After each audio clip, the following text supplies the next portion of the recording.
حدثنا علی بن حجر حدثنا شریک عن المقداد بن شریح عن ابیہ عن عائشہ قالت من حدثکم ان النبی صلی اللہ علیہ وسلم کان یبول قائما فلا تصدقوه ما کان یبول الا قاعدا وفی الباب عن عمر وبریدہ قال ابو عیسیٰ حدیث عائشہ احسن شیء فی هذا الباب واصح وحدیث عمر انما روی من حدیث عبد الکریم بن ابی المخارق عن نافع عن ابن عمر عن عمر قال رآني النبي صلى الله عليه وسلم أبول قائما فقال يا عمر لا تبول قائما فما بلت قائما بعد وإنما رفع هذا الحديث عبد الكريم ابن أبي المخارق وهو ضعيف عند أهل الحديث ضعفه أيوب السختياني وتكلم فيه وروى عبيد الله عن نافع عن ابن عمر قال عمر ما بلت قائما منذ أسلمت وهذا أصح من حديث عبد الكريم وحديث بريدة في هذا غير محفوظ ومعنى النهي عن البول قائما على التأديب لا على التحريم وقد روي عن عبد الله بن مسعود قال انما من الجفاء قال ان من الجفاء ان تبول وانت قائم۔ امام ترمذی رحمۃ اللہ علیہ فرما رہے ہیں کہ ہم کو بیان کیا علی بن حجر نے، انہوں نے کہا کہ ہم کو بیان کیا شریک نے مقداد بن شریح سے، وہ اپنے والد سے، وہ حضرت عائشہ صدیقہ رضی اللہ تعالیٰ عنہا سے بیان کرتے ہیں۔ انہوں نے کہا کہ جو کوئی تم کو یہ بیان کرے کہ نبی اکرم علیہ الصلوۃ والسلام کھڑے ہو کر پیشاب کیا کرتے تھے تو تم اس کی تصدیق مت کرو، کیونکہ ما کانا یبول الا قائما، کیونکہ آپ پیشاب نہیں کرتے تھے الا قائما، مگر الا قاعدا، مگر بیٹھ کر، یعنی کھڑے ہو کر پیشاب کرنا خلاف سنت ہے اور گناہ ہے۔ اور اس باب میں حضرت عمر اور بریدہ سے روایت ہے۔ ابو عیسیٰ امام ترمذی رحمۃ اللہ علیہ فرما رہے ہیں کہ حضرت عائشہ صدیقہ رضی اللہ تعالیٰ عنہ کی حدیث زیادہ صحیح ہے اس باب میں، عنہا کی حدیث، اور حضرت عمر رضی اللہ تعالیٰ عنہ کی جو حدیث ہے یہ روایت کی گئی ہے عبد الکریم بن ابی المخارق کی حدیث سے، وہ نافع سے روایت کرتے ہیں، وہ عبداللہ بن عمر سے رضی اللہ تعالیٰ عنہ سے روایت کرتے ہیں، وہ حضرت عمر رضی اللہ تعالیٰ عنہ سے روایت کرتے ہیں۔ آپ نے کہا کہ مجھ کو نبی پاک علیہ الصلوۃ والسلام نے دیکھا کہ اس حال میں کہ میں کھڑے ہو کر پیشاب کر رہا تھا، فقال تو آپ نے فرمایا یا عمر، اے عمر، لا تبول قائما، تم کھڑے ہو کر پیشاب مت کرو، فما بلت قائما، بس میں اس کے بعد کبھی کھڑے ہو کر پیشاب نہیں کیا۔ اور اس حدیث کو بیان کیا، مرفوع بیان کیا کس نے؟ عبد الکریم بن ابی المخارق نے، اور وہ ضعیف ہے ورائے، یعنی حضرت عمر رضی اللہ تعالیٰ کے بارے میں جو بیان کر رہے ہیں کہ کھڑے ہو کر پیشاب کیے تھے، یہ حدیث ضعیف ہے ورائے، ان کو ضعیف قرار دیا ایوب السختیانی رحمۃ اللہ علیہ، یہ بھی بہت بڑے محدث ہیں، امام مالک کے استاد ہیں، وہ تکلم فی، اور ان کے بارے میں کلام بھی کیا ہے ہم نے۔ اور عبید اللہ نے روایت کیا نافع سے، وہ عبداللہ بن عمر رضی اللہ تعالیٰ عنہ سے روایت کرتے ہیں، انہوں نے کہا حضرت عمر رضی اللہ تعالیٰ عنہ نے کہا کہ میں کبھی بھی کھڑے ہو کر پیشاب نہیں کیا منذ اسلمت، جب سے میں اسلام قبول کیا، اور یہ زیادہ صحیح ہے ورائے، عبد الکریم کی حدیث ہے۔ عبد الکریم المخارق کی حدیث میں کیا تھا کہ آپ کھڑے ہو کر پیشاب کر رہے تھے، حضور نے منع فرمایا، وہ حدیث ضعیف ہے ورائے۔ اور ابو بریدہ کی حدیث میں غیر محفوظ ہے اور نہیں کے معنی کیا ہے؟ کھڑے ہو کر پیشاب کرنے کا سے روکنے کا مطلب یہ ہے کہ علت ادیب، ادب نہیں، یعنی مروت کا تقاضا یہ ہے، انسانیت کا تقاضا یہ ہے کہ کھڑے ہو کر پیشاب نہ کرے، لا علت تحریم، حرام نہیں ہے، مجبوری کی صورت میں اگر گندگی ہے وہاں پہ بیٹھ نہیں سکتے، بیٹھ کر نہیں کر سکتے، کھڑے ہو کر بھی کر سکتے ہیں، لیکن بہتر یہ ہے کہ بیٹھ کر کریں، حضور کی سنت ہے، اور اس میں صدر و پوشی بھی ہوتی ہے اور چھینٹوں سے بھی بچ جاتا ہے انسان، اور بیماریوں سے بھی بچتا ہے۔ اور اس کی وجہ یہ ہے کہ صلی اللہ علیہ وسلم وقد روی، اور حضرت عبداللہ بن مسعود رضی اللہ تعالیٰ عنہ سے روایت ہے، آپ نے کہا کہ بے شک من الجفائی، ظلم سے یہ ہے کہ تم کھڑے ہو کر پیشاب کرو، کھڑے ہو کر پیشاب کرنا ظلم ہے فرمایا۔ جیسا کہ وہ حضور اکرم صلی اللہ علیہ وسلم صحابہ کے ساتھ راستے سے گزر رہے تھے تو دو قبروں میں عذاب ہو رہا ہے، خبروں میں عذاب ہو رہا ہے، وہ واقعہ فرمائیے ذرا۔ بخاری کی حدیث ہے کہ آپ علیہ الصلوۃ والسلام دو قبروں سے آپ گزرے، رک گئے، اور آپ نے فرمایا کہ دو قبروں میں عذاب ہو رہا ہے، کسی بڑی وجہ سے عذاب نہیں ہو رہا ہے، یعنی کوئی ایسا دشوار کام نہیں تھا کہ جس سے وہ بچنا ان کے لیے دشوار ہو، مشکل ہو، ہاں بچ سکتے تھے، لیکن اس کے باوجود وہ احتیاط نہیں کی، اس لیے ان کو عذاب ہو رہا۔ صحابہ نے پوچھا کہ کس وجہ سے عذاب ہو رہا ہے، تو آپ نے فرمایا کہ ایک شخص وہ ہے جو پیشاب سے نہیں بچا کرتا تھا، پیشاب کے چھینٹے اس پر، اس کے جسم پر، اس کے کپڑوں پر گرا کرتے تھے، اور دوسرا شخص وہ ہے جو چغل خوری کیا کرتا تھا۔ پھر آپ ٹہنی منگا کے اس کے دو حصے کیے، دو خبروں پہ لگا دی۔ صحابہ پوچھے کہ آپ یہ کیوں لگا رہے ہیں؟ تو آپ نے فرمایا کہ جب تک یہ تر و تازہ رہیں گے، ہرے بھرے، تو یہ تسبیح بیان کرتے رہیں گے، اس کی وجہ سے ان کے عذاب میں کمی ہوگی، عذاب میں کمی ہوگی بے شک۔ اور ایک اس میں یہ بھی جو ہے حکمت بیان کی گئی ہے کہ حضور اکرم صلی اللہ علیہ وسلم جو بیٹھ کے پیشاب کرنے کے لیے جو حکم فرمائیں اور کھڑے ہو کر پیشاب کرنے سے جو روکے ہیں، جو منع کیے ہیں، اس میں خاص طور پہ جو لوگ کھڑے ہو کر پیشاب کرتے ہیں، ایک تو سائنٹیفک اعتبار سے جو ہے وہ صحت کے لیے نقصان ہے، اور دوسرا پیشاب کی چھینٹوں سے بچنا بہت مشکل ہے کھڑے ہو کر پیشاب کرنے میں۔ ہاں شدت سے اگر پیشاب آ رہا ہو اور کئی جگہ وغیرہ آپ کو نہیں مل رہی ہے، کچرا کنڈی ہے یا کچڑ وغیرہ ہے، گندگی ہے، وہاں اگر آپ بیٹھ کے پیشاب کریں گے تو یقینی سی بات ہے کہ آپ کے کپڑے گندے ہونے کا جو ہے نا خفی اندیشہ ہے۔ تو ایسی صورت میں بحالت مجبوری کھڑے ہو کر پیشاب کرنے کی شریعت میں اجازت دی گئی ہے، لیکن بغیر ضرورت کے نہیں، غیر ضروری کھڑے ہو کر پیشاب کرنے سے منع کیا گیا ہے۔ یعنی مجبوری کی حالت میں شریعت کے مسائل اور تقاضے بدل جاتے ہیں، مسائل بدل جاتے ہیں۔ یہ تمام چیزیں جو ہیں احادیث میں جو بتائے گئے ہیں انسانیت کا فائدہ ہے جو اس پر عمل کرے گا۔ یعنی بعض چیزیں جو دنیا میں نقصان سے بچانے کے لیے ہیں اور بعض چیزیں آخرت میں عذاب سے بچانے کے لیے، تو شریعت اور حضور کا ایک ایک عمل جو آیا ہے انسانیت کو نجات دلانے کے لیے کہ آپ نے یعنی ابتدا پیدائش سے لے کر موت تک زندگی کا کوئی ایسا گوشہ نہیں ہے جس کو آپ نے بیان نہ کیا ہو۔ اسلام کی حقانیت اس سے بڑھ کر اور کیا ہو سکتی کہ کسی بھی مذہب میں اتنے تفصیلات نہیں ہیں۔ نہیں بالکل، کوئی بیت الخلاء میں جا رہا ہے تو جانے کا طریقہ کیا ہے، واپس آنے کے بعد کیا پڑھے، کس طرح بیٹھیں، آداب کیا ہے اس کے، رخ کرنا نہیں کرنا کعبۃ اللہ کی طرف، پیشاب کر رہا ہے تو بیٹھ کر کرنا یا کھڑے ہو کر کرنا، یہ اتنے تفصیلات بتائے گئے۔ جی اس سے بڑھ کر بات یہ ہے کہ پیدا ہونے سے لے کر خبر میں دفن ہونے تک زندگی کے ہر معاملے میں، ہر کام میں دین اسلام کی طرف سے جو رہنمائی کے لیے جو رہنمائی ہے، جو گائیڈنس ہے، جو گائیڈ ہے، وہ بے مثال ہے۔ اس کے علاوہ کسی اور مذہب میں کہیں بھی نہیں ہے یہ چیزیں دیکھنے کو ملیں گی نہیں۔ سنیں، اسلام کو اگر آپ چھوڑیں تو ایسے خطرناک تاریکی اور خطرناک گڑھے میں گرنے والے ہیں جس کے بعد نکلنا انسان کے لیے تقریباً ناممکن ہے۔ اسلام ایک ایسا واحد راستہ ہے جو انسان کے ہر یعنی اسلام جیسا بعض لوگ سمجھتے ہیں کہ بھئی صرف نماز روزے کا نام ہے، یہی نہیں ہے، یہ تو 5 عبادتیں ہیں، لیکن اسلام سر سے لے کر پیر تک مکمل اسلام ہونا ہے۔ اسلام خالی صرف مسجد کی حد تک نہیں ہے، گھر میں آپ وہاں بھی اسلام کہ تم اسلام میں پورے کے پورے داخل ہو جاؤ۔ یا ایھا الذین آمنوا ادخلوا فی السلم کافہ، گفتگو کر رہے ہیں تو اس میں بھی اسلام، کسی سے مل رہے ہیں تو اس میں بھی اسلام، کاروبار کر رہے ہیں تو اس میں بھی اسلام ہے۔ اسلامی اعتبار سے کاروبار کریں، جھوٹ نہ بولے، دھوکہ نہ دیں، تو وہ بھی شریعت پر عمل کرا، وہ بھی عبادت میں شمار ہے۔ ہم عبادت کا جو محدود جو تصور بنا لیے وہ غلط ہے، وہ صرف نماز خالی نماز پڑھ لیے تو یہی عبادت ہے، تلاوت قرآن، ذکر الہی، یہی عبادت ہی نہیں ہے۔ آپ جو معاملہ داری کر رہے ہیں نا اس میں اگر صحیح ہے، آپ صاف نیتی اگر ہیں، نیت پاک ہے، صاف ہے، دل پاک ہے، کسی کو دھوکہ نہیں دے رہے ہیں، ایمانداری اور دیانت داری کے ساتھ کر رہے ہیں تو وہ بھی عبادت میں شامل ہے۔ بے شک والدین کی خدمت کر رہے ہیں، بظاہر یہ دکھ رہا کہ بھائی ہم نماز نہیں پڑھ رہے، نہیں، یہ والدین کی خدمت بھی عبادت میں شمار ہے۔ جی، اپنی اولاد کے لیے، اپنی بیوی بچوں کے لیے آپ کسب حلال کر رہے ہیں، یعنی حلال کمائی حاصل کرنے کے لیے کوشش کر رہے ہیں دولت، تو وہ بھی عبادت میں شمار ہے۔ بے شک۔ اور ہر چیز ہر یعنی کھانا بھی اس لیے کھا رہے ہیں کہ آپ اللہ کی عبادت کریں تو وہ بھی عبادت میں شمار ہے۔ کیونکہ قرآن مجید میں اللہ تعالیٰ ارشاد فرماتا ہے کہ حضور صلی اللہ علیہ وسلم کی زندگی لقد کان لکم فی رسول اللہ اسوۃ حسنہ، پوری انسانیت کے لیے بہترین نمونہ ہے، بہترین بے شک۔ نمونہ ہے۔ اور لندن میں جو ہے باقاعدہ ایک یونیورسٹی ہے جو حضور اکرم صلی اللہ علیہ وسلم کے اسم مبارک آپ کے نام سے جو ہے وہ یونیورسٹی جو ہے منسوب کی گئی ہے، یعنی وہ یونیورسٹی آپ کے نام سے جو ہے بنائی گئی ہے کہ سب سے بہترین ڈاکٹر، سب سے بہترین حکیم طب اگر کوئی ہے تو محمد الرسول اللہ صلی اللہ علیہ وسلم، یعنی محمد ہے بلکہ لکھا ہوا ہے بیسٹ ڈاکٹر محمد صلی اللہ علیہ وسلم۔ تو یعنی یہ یہودی، یہی عیسائی حضور اکرم صلی اللہ علیہ وسلم کے ہر بتائے ہوئے عمل پر وہ لوگ ریسرچ کریں، جیسا کہ کدو جو ہم کھا رہے ہیں تو کدو کے اندر کیا فائدہ ہے، کدو کے اندر کیا حکمتیں چھپی ہوئی ہیں، اس کے اندر انسانیت کے لیے کیا فائدہ ہے۔ جیسے مثال کے طور پر کھانے سے پہلے ہاتھ دھونے کا حکم دیا گیا، یہ بھی حضور کی سنت ہے، تو اس سے کئی بیماریوں سے آدمی محفوظ ہو جاتا ہے۔ ہاتھ ہو سکتا ہے کوئی اس پر گرد و غبار ہو، دھول گرد ہو، کوئی وہی جراثیم ہو، اگر آدمی اسی طرح کھانا کھا لیں گا تو جراثیم کھانے کے ساتھ اس کے پیٹ میں چلے جاتے ہیں، بیماریاں۔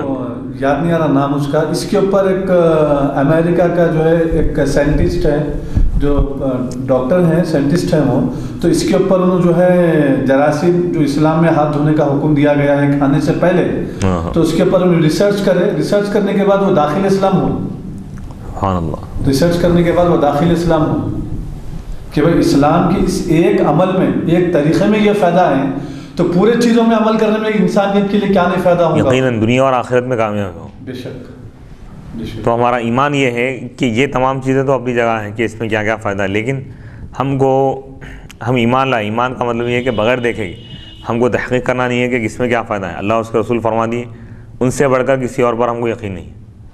وہ جو بھی کہتے ہیں، جو بھی فرما رہے ہیں، انسانیت کی بھلائی کے لیے، ان کی محبت میں، ان کی ہمدردی میں، یعنی انسان کا سب سے بڑا جو ہمدرد ہے اللہ ہے۔ اللہ کے بعد سب سے زیادہ ہمدرد اور مشفق اور مہربان اللہ کے رسول ہے۔ تو جو بھی فرما رہے ہیں صرف اور صرف انسانیت کی بھلائی کے لیے، تو ان کے ایک ایک ارشاد پر عمل کرنے میں انسانیت کی بھلائی ہے، انسان کا اپنا فائدہ ہے۔ اس لیے اللہ تعالیٰ جگہ جگہ قرآن میں یہ کہا کہ تم اللہ کے رسول کی اطاعت کرو، ان سے محبت کرو، کیونکہ ان سے محبت جب تم کرو گے تو خود بخود اطاعت کرو گے، اطاعت کرو گے تو تمہارے لیے بھلا فائدہ ہے، تمہارے لیے، تمہارے حق میں فائدہ مند ہے۔ بسم اللہ الرحمن الرحیم۔ اور اسی طرح یہ تعلیمات تو اپنی جگہ ہے برحق، لیکن کسی بھی مذہب کے اب دو تعلیمات محفوظ نہیں، جیسے حضرت موسیٰ علیہ السلام ہے، حضرت عیسیٰ علیہ السلام، ان کے اقوال اس طرح محفوظ نہیں، جیسا آپ علیہ السلام کا ایک ایک ارشاد آج تک بھی محفوظ ہے الحمدللہ۔ پورے اقوال کو احادیث کی شکل میں کتابوں میں جمع کر دیا، سبحان اللہ۔ اور آپ کے اعمال کو، آپ کی کیفیتوں کو، آپ کے حالات کو اولیاء اللہ کی زندگیوں میں اللہ تعالیٰ نے جمع کر دیا۔ سبحان یہ ائمہ اربعہ بھی جو ہیں، چار ائمہ جو دین اسلام میں ہیں، اس کی وجہ یہی بتائی گئی کہ اللہ تعالیٰ یہ چاہتا ہے کہ حضور کی ہر ادا قیامت تک باقی رہے۔ اگر صرف ایک ہی مذہب اگر ہوتا تو دوسری حدیث پر عمل جو ہے وہ چھوڑ جاتا، تو اللہ کی مرضی یہ ہے کہ حضور کی ہر ادا کو اپنانے والے رہے قیامت تک۔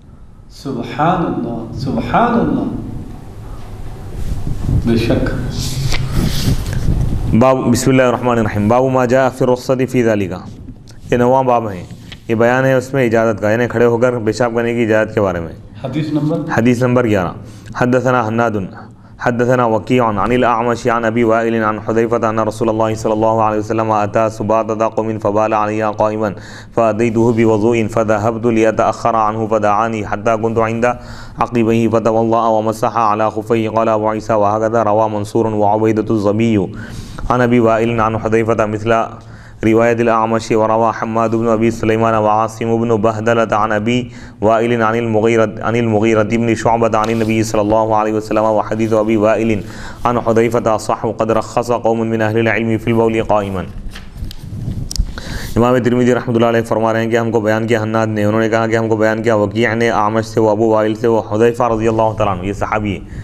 حضرت حذیفہ رضی اللہ تعالیٰ عنہ سے روایت ہے کہ اللہ کے رسول علیہ السلام قوم کے ایک ڈھیر کے پاس آئے، کچرے دان کے پاس، فبال علیہا، وہاں پر آپ پیشاب کیے، کھڑے ہو، قائماً کھڑے ہو گئے، فأتیتہ، حضرت حذیفہ فرما رہے ہیں کہ میں آپ کے پاس وضو کا پانی لایا، فذهبت، بس میں گیا، لأتأخر عنہ، تاکہ میں آپ سے پیچھے ہٹ جاؤں، فدعانی، بس آپ نے مجھ کو بلایا، حتی کنت، یہاں تک کہ میں آپ کے ایڑیوں کے پاس تھا، فتوضأ، بس آپ وضو کیے اور اپنے خفین پر مسح کیے، موزے جیسا آج کل پیتابے ہے نا، پیتابے تو نہیں سمجھو، اس دور میں اس ٹائپ میں کچھ بنائے جاتے تھے موزے، تو اس پر مسح کرنا، پیر دھونے کی بجائے مسح کر لیا کرتے تھے، وہ پہننے سے پہلے وضو کر لے کے پہن لینا ایک پڑتا، تو اس کے بعد میں جبھی بھی بے وضو ہو گئے، وضو بنا رہے ہیں تو پیر دھونے کی ضرورت نہیں، اوپر سے مسح کر لیے کافی۔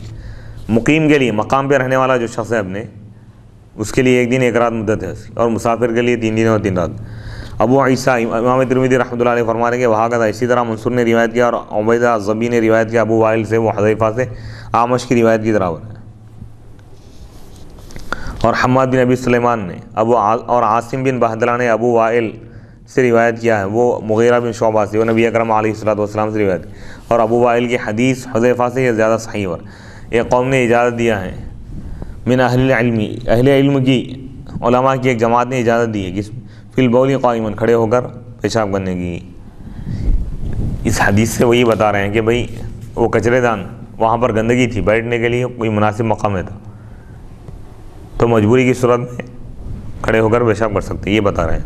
اس کا مطلب یہ نہیں کہ بات یہ ہے جو خفین پہ جو مسح کرنے کا آپ جو مسئلہ بھی بیان کیے ہیں، تو اس میں شرط یہ ہے کہ چمڑے کا جو پیتابہ ہے جو موٹا ہونا اور اس میں کوئی گندگی پانی داخل نہیں ہونا, پانی داخل یعنی اگر چمڑے کا جذب کرنے والا نہیں ہونا, پانی کرنے والا یعنی چوسنے والا, اس میں سک کرنے والا نہیں ہونا. یعنی اس کا مطلب یہ ہے کہ چمڑے کے علاوہ بھی یا کوئی بھی ایسے ساکس ہو جس کے اندر جذب کرنے کی صلاحیت اور طاقت نہیں ہو, خواہ وہ لیدر کا ہو, خواہ وہ فوم کا ہو, خواہ وہ کسی اور چیز کا پیتابہ کیوں نہ ہو, پانی چوسنے کی صلاحیت نہیں رہنا, اس جذب کرنے کی صلاحیت. اگر جذب کرنے کی صلاحیت ہے تو اس کا نہیں کر سکتے. اچھا, تو یہ اس میں حکمت کیا ہے؟ جیسا عموماً جو یعنی انسان کے اندر جو بیماریاں داخل ہوتی ہے یا سردی ٹھنڈک وغیرہ جو ہے پیٹ سے داخل ہوتی ہے, تو اس دور میں عرب میں طریقہ یہ تھا کہ ٹھنڈک سردی سے بچنے کے لیے موزے وغیرہ پہنا کرتے تھے. اب وہ اتاریں گے تو سردی ہوگی, تو اس لیے خفین پر مسح کرنے کا حکم دیا. آج سائنس اس کو یہ پروف کری کہ انسان کا سب سے زیادہ نازک مقام جو ہے وہ پیر کے جو تلوے کے جو حصے ہیں اور یہ ہاتھوں کے جو حصے ہیں, اس کو کیا بولتے ہیں, ہتھیلی اور پیر کے تلووں کے ذریعے ہی سردی اور گرمی جو ہے انسان کے اندر داخل ہوتی ہے. کیونکہ یہ ہاتھ کا جو تلوا ہے, ہتھیلی ہے, اور پیر کا جو تلوے کا جو حصہ ہے, یہ حصوں سے پورے جسم کا کنیکشن ہے. آج اس کو سائنس پروف کر دے, لیکن قربان جائیں حبیب مکرم صلی اللہ علیہ وسلم کے علم غیب پر, عمل پر, اس طریقے پر. سائنس تو آج 1400 سال کے بعد پروف کر رہی ہے, لیکن حضور اکرم صلی اللہ علیہ وسلم 1400 سال پہلے یہ فرما چکے ہیں کہ موزے بھی جو ہے استعمال کیے جا سکتے ہیں, پہنے جا سکتے ہیں, اس کو جو ہے دھونے کی ضرورت نہیں ہے, صرف مسح ہی کافی ہے. ہائے ہائے ہائے, سبحان اللہ سبحان اللہ. بسم اللہ. یہ 10واں باب ہے. اور اس سے یہ حدیث سے یہ بھی معلوم ہو رہا ہے کہ موزے وغیرہ پہننا بھی یہ حضور کی سنت ہے. یہ 10واں باب ہے. بابن فی الاستتار عند الحاجہ, قضاء حاجت کے وقت پردہ کرنے کا بیان ہے.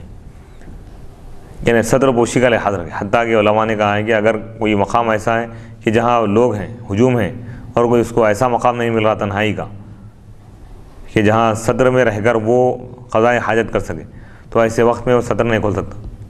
صدر دکھانا حرام ہے. لیکن پھر وہی بات آ جاتی ہے نا کہ مجبوری وغیرہ نہیں, وہ پیشہ اپنے پائجامے میں کر لے یا کچھ بھی کرے, لیکن لوگوں کے سامنے ظاہر نہیں کر سکتا, منع کر دیا گیا, اتنی شدت ہے. حدثنا قتيبة 12ویں حدیث. حدثنا قتيبة حدثنا عبد السلام بن حرب عن الأعمش عن أنس قال كان النبي صلى الله عليه وسلم إذا أراد الحاجة لم يرفع ثوبه حتى يدنو من الأرض. قال أبو عيسى هكذا روى محمد بن ربيعة عن الأعمش عن أنس هذا الحديث, وروى وكيع والحماني عن الأعمش قال قال ابن عمر كان النبي صلى الله عليه وسلم إذا أراد الحاجة لم يرفع ثوبه حتى يدنو من الأرض. وقيل الحديثين مرسل, ويقال لم يسمع الأعمش من أنس بن مالك ولا من أحد من أصحاب النبي صلى الله عليه وسلم. وقد نظر إلى أنس بن مالك رأيته يصلي فذكر عنه حكاية في الصلاة. أو الأعمش اسمه سليمان بن مهران أبو محمد الكاهلي وهو مولى لهم. قال الأعمش كان أبي حميلا فورثه مسروق. امام ترمذی رحمۃ اللہ علیہ فرما رہے ہیں کہ ہم کو بیان کیا ہے قتیبہ نے, انہوں نے کہا کہ ہم کو بیان کیا عبدالسلام بن حرب نے. انہوں نے کہا کہ وہ اعمش سے روایت کرتے ہیں, وہ حضرت انس رضی اللہ تعالیٰ عنہ سے روایت کرتے ہیں. آپ نے کہا نبی اکرم علیہ الصلوۃ والسلام جب حاجت کا ارادہ کرتے, قضاء حاجت کا, تو لم یرفع ثوبہ, اپنے کپڑے کو نہیں اٹھاتے یہاں تک کہ آپ زمین کے قریب ہو جاتے ہیں. بیت الخلاء سے بہت پہلے ہی پیجامہ اتار کے چلے آ رہے ہیں یا سطر ظاہر کرتے جا رہے تو حرام ہے. آپ نے ابو عیسیٰ امام ترمذی رحمۃ اللہ نے یعنی جب تک کہ بیت الخلاء میں داخل نہ ہو جائیں, یعنی بیت الخلاء میں جانے سے پہلے کپڑے اٹھاتے ہوئے جانا بھی جو ہے یہ منع ہے, میں حرام کر دیا گیا ہے. حرام کر دیا گیا. افسوس کا مقام ہے کہ بعض گھر میں جو احتیاط نہیں کرتے ہیں, کیونکہ وہ شرٹ اٹھاتے ہی پیچھے کے اعضاء نظر آنا شروع ہوتے ہیں. یعنی جسم کپڑے پتلے ہونے کی وجہ سے بھی پائجامہ اتارنا بھی ضروری نہیں ہے, پائجامہ یا پینٹ اتارنا بھی ضروری نہیں ہے. اگر کوئی کرتا وغیرہ پہنے ہوئے اٹھاتے جو ہیں, مطلب جو جسمانی جو اعضاء ہیں جو ابھر کے جو ظاہر ہوتے ہیں, جو نظر آتے ہیں, جو دکھتے ہیں, تو وہ بھی مناسب نہیں. حضور اکرم صلی اللہ علیہ وسلم کے اس عمل سے معلوم یہ ہوا ہے کہ اندر بیت الخلاء میں جانے کے بعد, داخل ہونے کے بعد ہی انسان اپنے کپڑے کو اٹھائے. ہاں اگر کوئی ایسا کھلا مقام ہے, بیت الخلاء بنا ہوا نہیں ہے, تو بالکل قریب زمین کے قریب ہو گیا, جب بیٹھنا چاہ رہے ہیں تو اس وقت وہ کریں, پہلے سے ہی کپڑے نہ ہٹائیں. عن الأعمش اور ابو عیسیٰ امام ترمذی رحمۃ اللہ علیہ فرماتے ہیں کہ اسی طرح روایت کیا ہے محمد بن ربیعہ نے اعمش سے و انس سے اس حدیث کو، اور وکیع نے اور حمانی نے اعمش سے روایت کیا. انہوں نے کہا ابن عمر حضرت عبداللہ بن عمر رضی اللہ تعالیٰ عنہما نے کہا کہ نبی اکرم علیہ الصلوۃ والسلام جب حاجت کا ارادہ کرتے تو آپ کپڑے نہیں اٹھاتے یہاں تک کہ آپ زمین کے قریب ہو جاتی. یہ دونوں حدیثیں مرسل ہیں. یعنی ایک مرسل کس کو کہتے ہیں؟ یعنی تابعی ڈائریکٹ حضور کا نام لے کے اگر بیان کریں، صحابی کا نام چھوڑ دیں تو اس کو مرسل کہتے ہیں. وہ یقال اور کہا کہ اعمش نے نہیں سنا انس بن مالک رضی اللہ تعالیٰ عنہ سے اور نہ کسی صحابی سے، جبکہ وہ حضرت انس بن مالک رضی اللہ تعالیٰ عنہ کو دیکھے کہ رأیتہ، میں نے ان کو دیکھا نماز پڑھ رہے تھے. تابعی یہی صحابی کو دیکھ فذکر عنہ، بس انہوں نے ان سے روایت ایک واقعہ بیان کیا نماز کے بارے. یہ اعمش ان کا نام سلیمان بن مہران ہے، ابو محمد الکاہلی، اور وہ ان کے غلام ہیں، بولے آزاد کردہ غلام ہیں.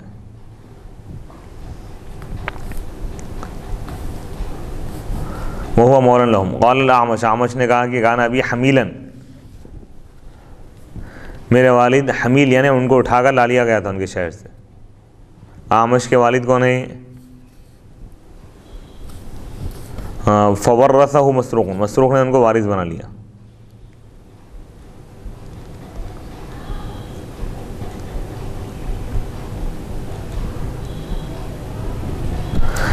اعمش جو تابعی ہیں ان کے والد کو ان کے شہر سے اٹھا کر لا لیا گیا تھا. کچھ لوگ اس دور میں طریقہ تھا، بچوں کو چھین لے کر چلے جاتے تھے، غلام بنا لیتے تھے. تو اس حدیث سے معلوم یہ ہوا کہ ان چیزوں میں حیا کو پیش نظر رکھیں اور ستر پوشی کریں، کیونکہ ستر کا معاملہ نہیں ہے.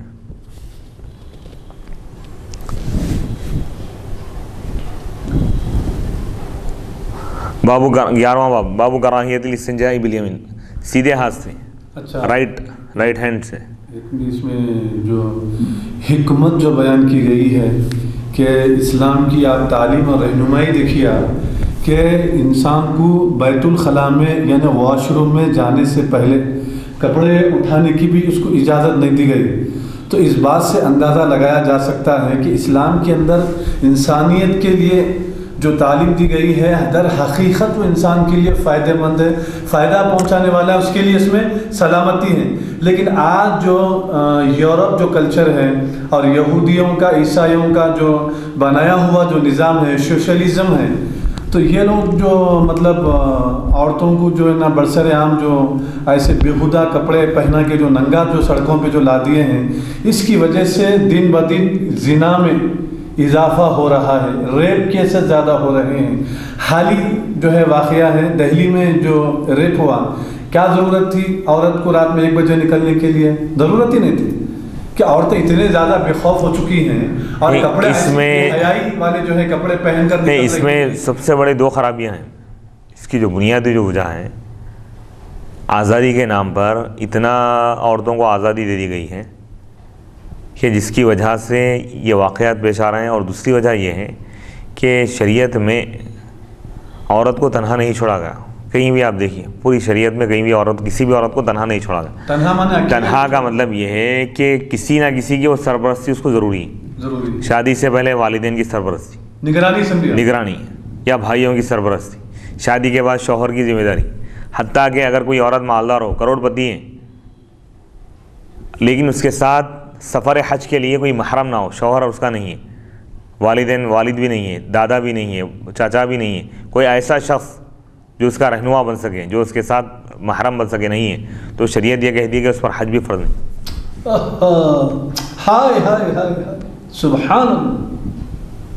اور دوسری وجہ جو خرابی کی جو وجہ ہے یہ ہے کہ بے حیائی کو فروغ دیا جا رہا ہے، عام کیا جا رہا ہے. ایک تو بے حیائی لباس کے ذریعے سے بھی وہ ہو رہی ہے کہ ایسا لباس جس سے اعضائے بدن ظاہر ہو رہے ہیں تو سامنے والا، اور دوسری چیز بے پردگی جو ہو رہی ہے. اسلام جو نظام دیا ہے یہ انسانیت کو بچانے کے لیے ہے. سسٹم اسلام کا کیا سسٹم ہے؟ اگر یہ تعلیمات کو اگر اپنائیں، پوری دنیا میں کہیں بھی ایک جگہ ایک بھی زنا کا واقعہ پیش نہیں آنا. نگاہوں کو نیچے رکھنا ہے، اور عورتیں برقع اگر پہن کر نکلیں گے باہر تو کوئی آدمی کی نظر ہی نہیں پڑیں گی کہ وہ ارادہ کرے گناہوں کا. اللہ اکبر، سبحان اللہ. اور مخلوط تعلیم کا جو نظام ہے یہ اس کی بنیاد ہے، جڑ ہے گناہوں کی.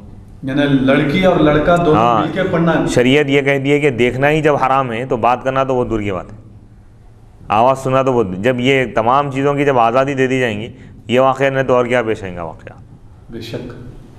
ایک طرف تو یہ لوگ آزادی دے رہے ہیں اس نام پر، ہر قسم کی آزادی، دوسری طرف یہ ہو رہا ہے کہ یہ واقعات پیش نہیں.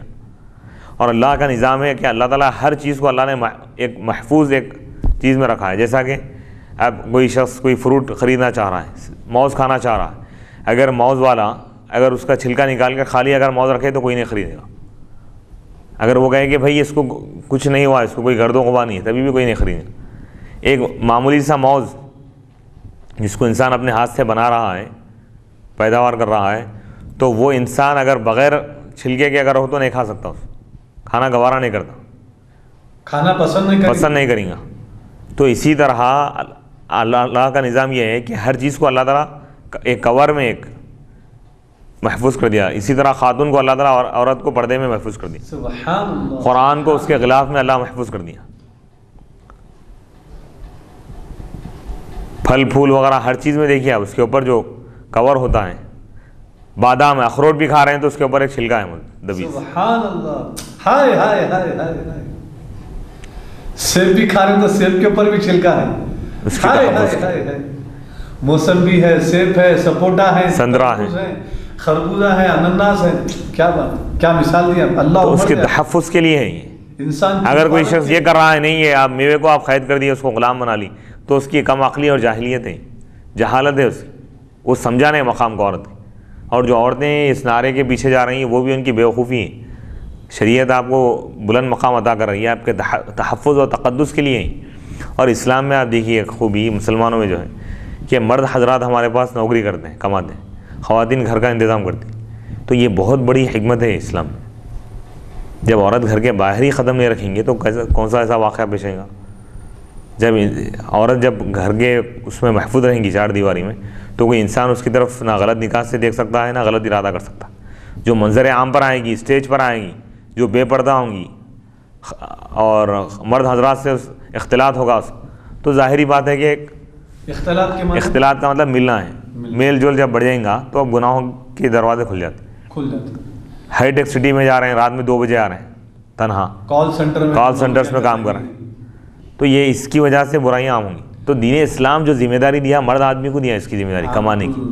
سوچ کر حیرت ہوگی. اب دنیا والے یہ سمجھتے ہیں کہ بھائی اسلام میں قید کر دیا گیا. اسلام آدمی کو اس کی ذمہ داری دیا، کمانے کی ذمہ داری، خرچ کرنے کی ذمہ داری آدمی کی ہے، عورت کی نہیں ہے. تو جب اس کی ذمہ داری نہیں ہے تو کیوں کمائیں گے؟ جی آپ مولانا، میں سن کے بڑا شوق ہوا، میرے کو تعجب ہوا کہ high tech city call centre میں جو لڑکے لڑکیاں جو نوکری کر رہی ہیں، تو رات میں باقاعدہ وہ جب مطلب 1 گھنٹے کا ان لوگوں کو جو ہے بیچ میں وقفہ ہوتا ہے، بریک جو ہوتا ہے، تو وہ بریک میں نیچے آ کے باقاعدہ جو ہے حرام بازی کر رہے ہیں. اور وہاں پر سائڈ میں جو ہے کانڈمس کے جو ہے پورے گچھے آپ کو ملیں گے. اور میں خود اپنی آنکھوں سے جا کے دیکھا ہوں کال سینٹرز میں. لوگ بولنے کے بعد میں جو ہے مطلب حضور کا فرمان بھی ہے نا کہ سنی ہوئی بات کو جو ہے نا مطلب اہمیت مت دو، اس وقت تک اس پر یقین مت کرو، اس کو صحیح مت سمجھو کہ جب تک کہ تم اپنی آنکھوں سے نہ دیکھو اور اپنے کانوں سے نہ سن لو. تو سب سے بڑی بدبختی اور بدنصیبی ہے اگر کوئی لڑکی جو ہے اس وقت کال سینٹر میں اگر نوکری کر رہی ہے. ہاں ایسے عورتیں جو اپنی یعنی کال سینٹر میں ایسی مجبوری کی حالت میں کہ گھر میں کمانے والے کوئی نہیں ہے، شوہر شرابی ہے، بیوڑا ہے، اور جو ہے زانی ہے، لچا ہے، یا معذور ہو گیا، ہاتھ پیر ٹوٹ گئے، یا بیمار ہے، مجبوری کی حالت میں عورت کو شریعت میں نوکری کرنے کی اجازت دی گئی ہے. لیکن ایسے مقام میں ایسی جگہ نوکری کرنے کی اس کو اجازت دی گئی ہے جہاں پر مرد آدمی سے اس کو جو ہے نا یا اس سے آمنا سامنا نہ ہو. اگر ہوتا بھی ہے تو ادب کے دائرے میں گوشے پردے میں رہتے ہوئے بحالت مجبوری. لیکن کال سینٹر میں تو یہ تمام حدودیں جو ہے پار کر دی گئی ہیں. اس میں کسی قسم کا کوئی لحاظ نہیں رکھا گیا ہے. عورت اور مرد آزو بازو بیٹھتے ہیں، ہاتھ ملاتے ہیں، باقاعدہ لپس ٹو لپس کس بھی ہو رہا ہے. یہ تو سب کے سامنے ہو رہا کال سینٹر میں. اب جب بیچ میں جو بریک دیا جا رہا ہے وہ بریک میں تو باقاعدہ نیچے جو ہے سیلر میں آ کر یہ حرام بازی جو ہے کر رہے ہیں لوگ. اب بتائیے آپ، جب ہمارے شہر میں ایسی اگر حرام بازی ہو اور یہ گناہ اگر ہمارے شہر میں عام ہو جائے تو اللہ کی رحمت کہاں سے نازل ہوگی اور کہاں سے جو ہے نا مسلمانوں کی جو ہے نا مدد ہوگی اور کہاں سے جو ہے نا اللہ تعالیٰ. سب سے پہلا جو سب سے پہلا جو تصور ہے بندے کو یہ ہے کہ اللہ کا خوف ہمیشہ اپنی زندگی میں قائم و دائم رکھے، نیکیوں پر قائم رہیں، گناہوں سے بچتے رہیں، تو اللہ تعالیٰ اس کے لیے رزق کا بھی انتظام کر دے گا۔ حضرت مریم علیہ السلام کا واقعہ ہے کہ آپ زندگی میں آپ ایک بند روم میں رہتے تھے، مسجد کے، نہ کوئی نوکری کی نہ کچھ نہیں۔ زکریا علیہ السلام جب روم میں داخل ہوئے، باہر جاتے ہو باہر سے لاک کر لے کے چلے جاتے تھے، جب روم میں داخل ہوئے تو میوے موجود ہے، بھلے اللہ کی عبادت کریں، اللہ گھر میں انتظام کر دے۔ اس سے بڑھ کر کلما دخل علیہا زکریا المحراب وجد عندها رزقا انا لگی هذا قالت هو من عند الله ان الله يرزق من يشاء بغیر حساب۔ یعنی بندہ جب اللہ کی رضا کے لیے اپنے آپ کو وقف کر دیتا ہے اور اللہ کو راضی کرنے کے لیے اب دولت چھوڑ دیا، ایسے نوکریوں کو اگر چھوڑ دیں گے اگر، تو گھر بیٹھے اللہ تعالیٰ آسمان سے نازل کرے۔ ایمان کامل کی ضرورت ہے۔ سبحان ہائے ہائے۔ عورت کے لیے سب سے بڑا جوہر اس کا تحفظ ہے، اس کی حفاظت۔ دولت چلے گئی تو دوبارہ حاصل کر سکتے، لیکن ایک مرتبہ عورت کا تقدس اگر پامال ہو جائے تو اس کو بحال نہیں کیا جا سکتا۔ اس لیے شریعت جگہ جگہ جگہ جگہ ایسے انتظامات، ایسے پابندیاں شریعت لگا دی کہ انسان اس کام کی طرف قدم آگے نہیں بڑھا سکتا۔ پہلے عورت کو حکم دیا گیا کہ وہ پردے کا اہتمام کرے، ایسا لباس پہن کر نہ آئے، حتیٰ کہ ایسے زیورات یا کنگن نہ پہنے جس میں آواز ہو سکتا ہے آواز کی وجہ سے لوگوں کا دل مائل ہو۔ چہرے کو بھی ڈھانکنے کا حکم دیا گیا ہے۔ اللہ کی عزت کی قسم کسی اور مذہب میں ایسی رہنمائی نہیں سوائے اسلام۔ اس لیے یہ پورے واقعات ان کے ساتھ ہو رہے ہیں، غیر مسلموں کے ساتھ۔ ہائے ہائے ہائے ہائے ہائے ہائے۔ تو اہم چیز یہ ہے کہ آج کے دور میں صرف مادہ پرستی، مادیت کو اپنا مذہب بنا لیا گیا۔ مادہ پرستی یعنی صرف دولت کماؤ۔ اخلاق کیا ہے، آداب کیا ہے، زندگی کیا ہے، عزت کیا ہے، تقدس کیا ہے، عورت کا احترام کیا ہے؟ اسلام سے بڑھ کر کسی مذہب میں عورت کی عزت نہیں۔ اس چیز کو اہمیت ہی نہیں، مادیت پرستی آ گئی۔ دیکھیے اسلام میں کہیں بھی آپ عرب ممالک کے کہیں ایسے واقعات سننے میں نہیں آتے، خود مسلمانوں میں کوئی ایسے واقعات، کیونکہ یہاں پر گوشے پردے کا اہتمام کیا گیا، حکم دیا گیا۔ اسی لیے بنیاد جو بتائی گئی نا عورت کے تقدس کے لیے سب سے اہم ترین چیز پردہ ہے۔ گوشہ پردہ کرنا، اگر باہر بھی نکل رہی ہے تو اپنے بھائی کے ساتھ یا والد کے ساتھ یا محرم کے ساتھ جائیں۔ تنہا نکلنے سے منع کیا گیا، سبحان، حتیٰ کہ نماز پڑھنے، مسجد میں داخل ہو کر نماز پڑھنے سے منع کیا گیا تاکہ فتنہ نہ ہو۔ زیارت قبور سے منع کیا گیا، محرم اگر نہ ہو تو حج بھی فرض نہیں ہے۔ تو زیارت قبور تو بہت دور کی بات ہے۔ تو اب اور آخر میں ایسی سخت سزا نے اسلام مقرر کر دیا کہ اگر اس کے باوجود بھی اگر کوئی گناہ کرے تو 100 کوڑے اس کو، غیر شادی شدہ کرو، شادی شدہ ہو تو سنسار یعنی پتھر مار کے ختم کرنے کا حکم دیا گیا۔ ایک مرتبہ اگر یہ سزا دی جائے پوری دنیا میں اگر کسی ایک آدمی کو بھی، تو خود بخود یہ واقعات رک جائیں گے۔ یہاں پہ ایسا معاملہ ہے اس کی تحقیقات ہونے تک ہی 1 سال گزر جاتا، پھر واقعہ وہ بھلا دیا جاتا، اور اس کی وجہ بند کمرے میں بلا کے اس کو سزا سنا رہے ہیں۔ تو اس سے ان کے حوصلوں کو اور بڑھانا نہیں، ایسی سزا مقرر کی جائے کہ دوبارہ کوئی شخص اگر یہ گناہ کرنے کا ارادہ کرنے کے لیے بھی وہ خوف زدہ ہو جائے۔ گناہ کرنا تو بہت دور کی بات ہے، خواب میں بھی نہ سوچنا ہونا یہ گناہ کرنا، یہ ضروری۔ تو اس کے لیے دونوں طرف سے ہونا ہے۔ پہل مرد حضرات کے لیے بھی پابندیاں لگائی جائیں، یہ مخلوط جو نظام تعلیم ہے سب سے پہلے اس کو بند کر دیا جائے، کیونکہ جتنا بھی یہ گناہ کا جو سلسلہ چل رہا ہے یونیورسٹیز سے ہی چل رہا ہے، جہاں مخلوط تعلیم ہے، یعنی لڑکے لڑکیاں مل کر جہاں تعلیم حاصل کرتے ہیں، جہاں اس سے سب سے زیادہ برائی ہے، سب سے بڑی خرابی وہیں سے شروع ہو رہی ہے۔ اور دوسری چیز یہ ہے کہ جو لباس پہ جو آزادی دے دی گئی، جو چاہے لباس پہن لے، ٹی شرٹ جینس پینٹ پہن رہے ہیں، اس کی وجہ سے کیا ہوتا ہے، اور وہ بھی ساخت نظر آ رہی ہے، جس کی وجہ سے سامنے والا گناہوں پر آمدہ ہو جاتا ہے، گناہوں کی طرف بڑھ رہا ہے اور اندر کا وحشی درندہ زندہ ہو رہا ہے اس میں۔ یعنی اتنے خطرناک کپڑے جو ہیں پہنے جا رہے ہیں کہ نامرد بھی مرد بن جانا ہو نظری دیر کے لیے، اس قسم کی بےہودہ دونوں طرف سے پہن رہے ہیں، اور اس پہ کسی قسم کی کوئی پابندی نہیں۔ حد تو یہ ہے کہ بعض ہمارے ہندوستان کے، پورے نہیں لیکن بعض ہندوستان کے علاوہ دنیا کے مختلف، میں سمجھتا ہوں شاذ و نادر مسلم ممالک اس میں شامل نہیں ہیں، لیکن دوسرے یورپ کے اور US اور کینیڈا وغیرہ کے دوسرے جو ممالک ہیں، اور ہمارا ہندوستان بھی اس میں شامل ہے، کہ یہاں کے بعض MP MLAs خود بھی اس میں ملوث ہیں اور ان کے بچے بھی اس میں ملوث ہیں، اس لیے وہ لوگ سخت قانون جو ہے نافذ نہیں کر رہے، سخت قانون مقرر نہیں کر رہے کہ اگر کوئی جو ہے نا کسی عورت کا ریپ کرے تو اس کو جو ہے نا پھانسی کی سزا دی جائے، یا اس کو جو ہے نا گولی سے جو ہے نا اس کا اسلام میں تو یہ ہے کہ بھائی سزائے موت ہے، سیدھا بات سزائے موت۔ اب یہ اس لیے ہے، اب بظاہر اب یہ انسانی حقوق کے لوگ آئے تھے، انسانی حقوق کمیشن کے لوگ آئے تھے، موت یعنی پھانسی کی سزا کیوں دے رہے؟ اگر خدا نہ خواستہ جو شخص اس سے انکار کر رہا ہے، اگر اس سے یہ پوچھا جائے کہ تمہاری بہن کے ساتھ جو جج یا جو شخص بھی اس کا انکار کرا کہ وہ یہ سزا نہیں دینی، اگر تمہارے فیملی ممبر کے ساتھ اگر ایسا ہو تو تم کیا کرو گے؟ ہر انسان ہر شریف انسان غیرت مند جو آدمی ہے وہ سوائے قتل کے کسی اور چیز پر راضی نہیں ہوتا، اور یہ جو قتل کی جو سزا ہے یہ بھی تحفظ کے لیے ہے، معاشرے کو بچانے کے لیے ہی۔ اگر سزا نہیں دیں گے تو ایسی ہمت افزائی ہو جائے، حوصلہ افزائی، تو سوائے اسلام کے کوئی اور راستہ نہیں ہے۔ اسی لیے حضور اکرم صلی اللہ علیہ وسلم کی ایک حدیث مبارکہ ہے کہ تم لوگوں میں کوئی شخص اس وقت تک کامل مسلمان مومن نہیں ہو سکتا جب تک کہ خود جو اپنے لیے پسند کرتا ہو دوسرے مسلمان بھائی کے لیے بھی وہی پسند کرے۔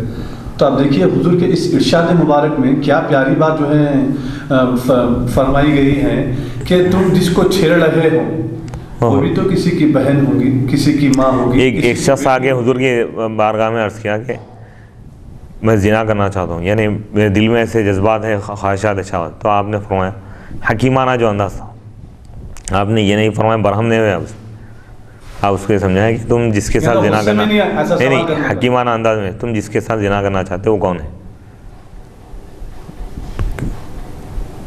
تو اس شخص نے کہا فلاں عورت ہے، تو آپ نے فرمایا کہ اگر کوئی شخص تمہارے بہن کے ساتھ اگر ایسا کرنا چاہے تو کیا تم گوارا کرو گے؟ تو آپ نے تو اس شخص نے کہا نہیں۔ اگر کوئی تمہارے خالہ کے ساتھ، تمہاری بیوی کے ساتھ کیا کوئی ایسا غلط کام کرنا چاہے تو تم برداشت کرو گے؟ انہوں نے کہا نہیں۔ تو اسی طرح تم جس کے ساتھ یہ برا کام کرنا چاہتے ہو وہ کسی نہ کسی کی بہن ہے، کسی نہ کسی کی بیٹی ہے، کسی نہ کسی کی خالہ ہے، کسی نہ کسی کی ماں ہے، تو باز آ گئے۔ سبحان۔ تو اسلام میں اصل چیز کیا ہے؟ یہاں پر یہ لوگ انسان کو حیوان میں ملا دینا چاہ رہے ہیں، حیوانات میں نکاح نہیں ہے اور تعین نہیں ہے، مقرر نہیں ہے۔ تو انسان کی شرافت کے لیے اللہ تعالیٰ، انسان کے نسب کو محفوظ رکھنے کے لیے اللہ تعالیٰ یہ تمام چیزوں کی پابندی لگا دی۔ ہاں 4 نکاح کرو، خواہشات دیا تو اس کے ساتھ اللہ تعالیٰ طریقہ بھی بتا دیا، 4 نکاح کرو اب جائز طریقے سے جو چاہے کرو۔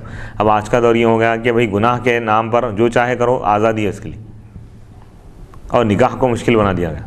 اور اس میں بنیادی جو خرابی ہے، سرپرستی کی ضرورت ہے۔ بچے ہو یا بچیاں ہو ان پر سخت نگرانی رکھی جائے، موبائل فون دلا دے رہے ہیں، باہر گھر کے باہر ہے،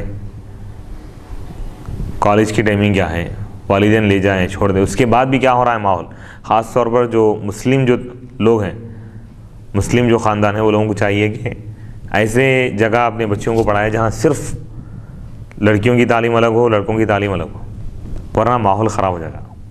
اس کے ذمہ دار والدین بھی ہیں، سرپرست جو ہے وہ لوگ بھی ذمہ دار ہیں،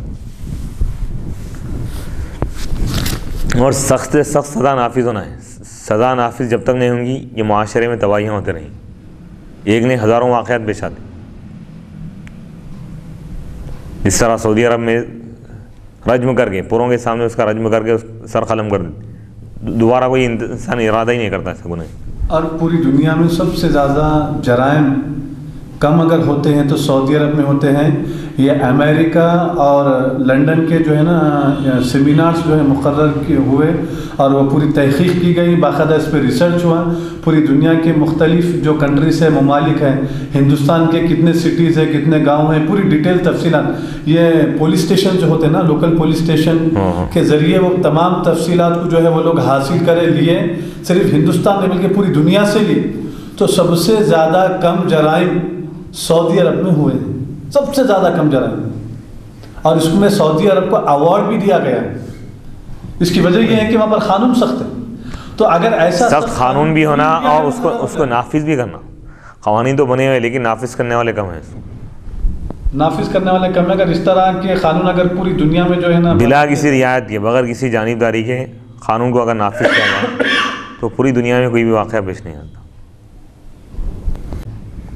اور اس باب میں حضرت عائشہ، حضرت سلمان، حضرت ابو ہریرہ، حضرت سہل بن حنیف سے روایت ہے۔ ابو عیسیٰ امام ترمذی رحمۃ اللہ علیہ نے فرمایا کہ حسن صحیح حدیث ہے، اور ابو قتادہ ان کا نام حارث بن ربعی ہے، اور اس پر عمل ہے اہل علم کے پاس۔ انہوں نے سیدھے ہاتھ سے استنجا طہارت لینے کو ناپسند کیا، مکروہ تحریمی ہے، سیدھے ہاتھ ہے نا، حرام کے قریب ہے۔ ہاں اگر کوئی مجبور ہے، معذور ہے تو سیدھا ہاتھ استعمال کر سکتا ہے، بایاں ہاتھ اگر۔ حدیث نمبر کیا ہے اس کی؟ حدیث نمبر 13 حدیث نمبر 13 وصلی اللہ تعالی علی خیر خلقہ سیدنا محمد وعلی آلہ وصحبہ وبارک وسلم اجمعین والحمد للہ۔ یعنی سیدھے ہاتھ سے جو ہے استنجا کرنا شریعت میں مکروہ تحریم، حرام یعنی حرام کے قریب ہے تو مکروہ تحریم نہیں، حرام مکروہ تحریمی حرام ایک ہی ہے، ایک ہی جی۔